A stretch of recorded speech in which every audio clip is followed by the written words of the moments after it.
ایک اتنا بڑا، حالانکہ دیکھ کے آئے تھے، اب عقلی طور پہ تو امکان نہیں ہونا چاہیے تھا کوئی گمراہی کا، لیکن وہ جب پلٹ کے آئے تو اتنی بڑی گمراہی میں پھنس گئے کہ اس کا تصور بھی نہیں کیا جا سکتا۔ اور وہ کیا تھا؟ بچھڑے کو معبود بنا کے اس کی پوجا کر لی اور شرک کی آزمائش میں پھنس گئے۔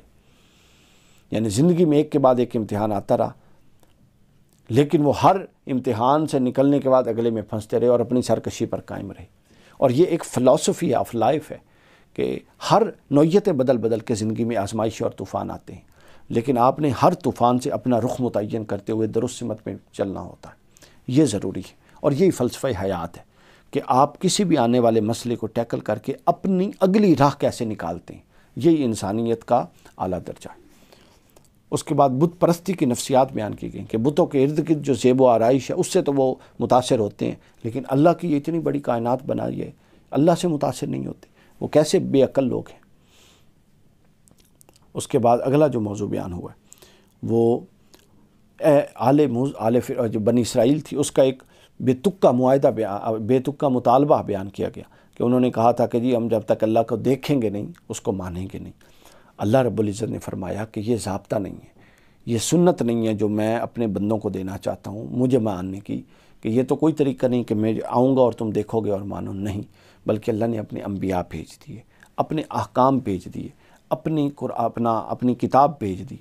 اس کے بعد پوری کائنات ایک ڈسپلن اور نظم کے ساتھ بنا دی۔ پھر انسان کو، اب تو یہ خارج کے اہتمام تھے، داخلی اہتمام یہ انسان میں عقل دے دیا، شعور دے دیا، تو اب یہ تمام چیزیں جب آپس میں بروئے کار لاتی ہیں تو نتیجہ اثبات الہی پر ہونا چاہیے۔ یہ وہ ڈسپلن ہے جس سے اللہ اپنا اثبات چاہتا ہے۔ اس کے بعد تکبر ہے کہ حق سے انکار کرنے والے لوگوں کو لوگ حقیر ہیں، اور رائی کے دانے کے برابر بھی تکبر جس شخص میں ہوگا وہ جنت میں نہیں جائے گا۔ یعنی تکبر بہت خطرناک چیز ہے، اس سے بچنا چاہیے۔ اس کے بعد اگلا پہلو آتا ہے اللہ کی رحمت کے مستحق، کہ اللہ کی رحمت بہت وسیع ہے، رحمت الہی کا بیان ہے جو متقیوں پر ہوتی ہے، زکوٰۃ دینے والوں پر ہوتی ہے، اور آیات الہی پر ایمان لانے والوں پر ہوتی ہے۔ یعنی اللہ کی شان ہے کہ وہ مختلف جگہوں پر بدل بدل کے اہل جنت کی علامات بتاتا ہے۔ مثلا مومنین کی علامات قرآن 18 جگہوں پر زیر بحث لایا، کہیں 2، کہیں 8، کہیں 10۔ تو یہ ایک ہی اصل تصور ہے جس کو ایک خوبصورت نئے اندازوں میں پیش کیا جاتا ہے۔ تو یہاں رحمت الہی کے مستحق ہونے کے 3 چیزیں بتائیں: متقی ہو، زکوٰۃ دے،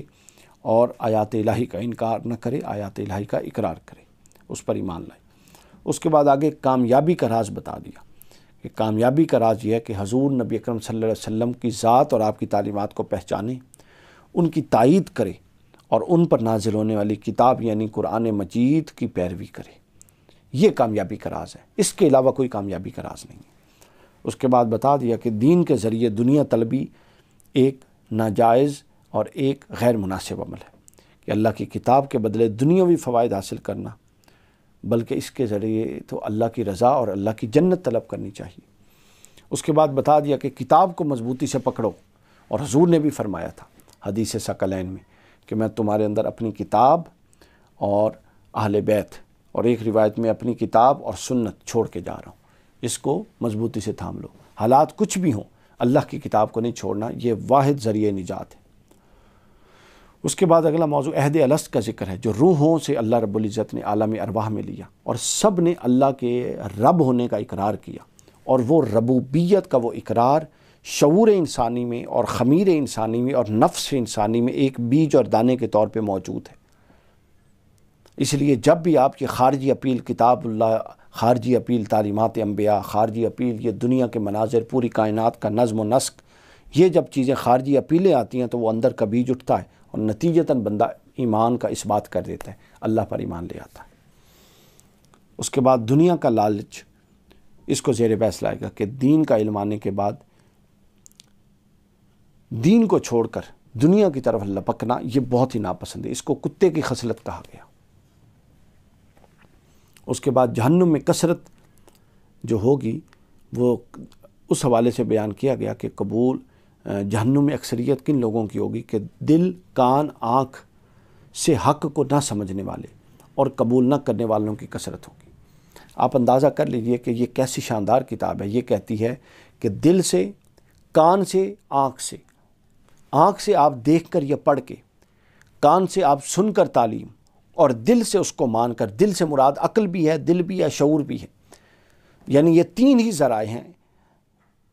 ایمان کو قبول کرنے کے، یہ تین ہی ذرائع ہیں غور و فکر کے بعد کسی چیز پر ایمان لانے کے۔ تو قرآن کہتا ہے جو ان تین ذریعوں سے اللہ کی طرف نہیں آتا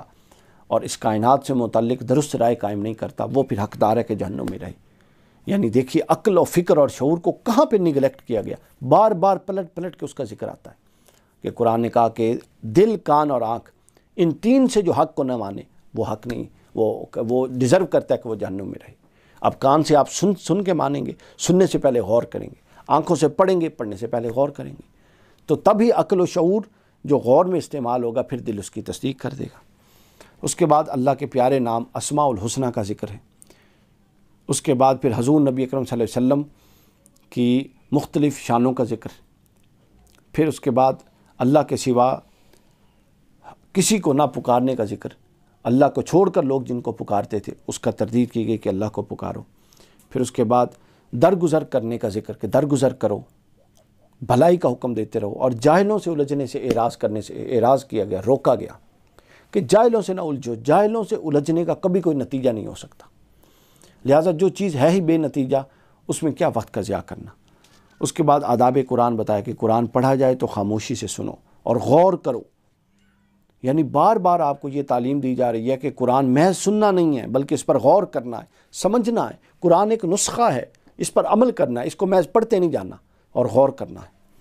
اس کے بعد تعلقات کی اصلاح کے حوالے سے بتایا کہ دنیا بھر کے مال و متاع سے بہتر یہ ہے کہ تم اپنے تعلقات جو اللہ نے تمہیں دی ہیں ان میں اصلاح کرو، تاکہ اس سے اتنے اجر نکلیں گے غیر محسوس طریقے سے کہ بندہ تصور نہیں کر سکتا۔ پھر مومن کون، اس کے بارے میں بتا دیا کہ جن کے دل ذکر الہی سے ہل جاتے ہیں،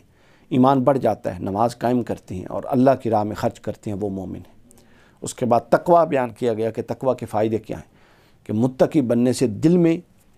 سکون اور اطمینان حاصل ہوتی ہے اور گناہ معاف ہو جاتے ہیں۔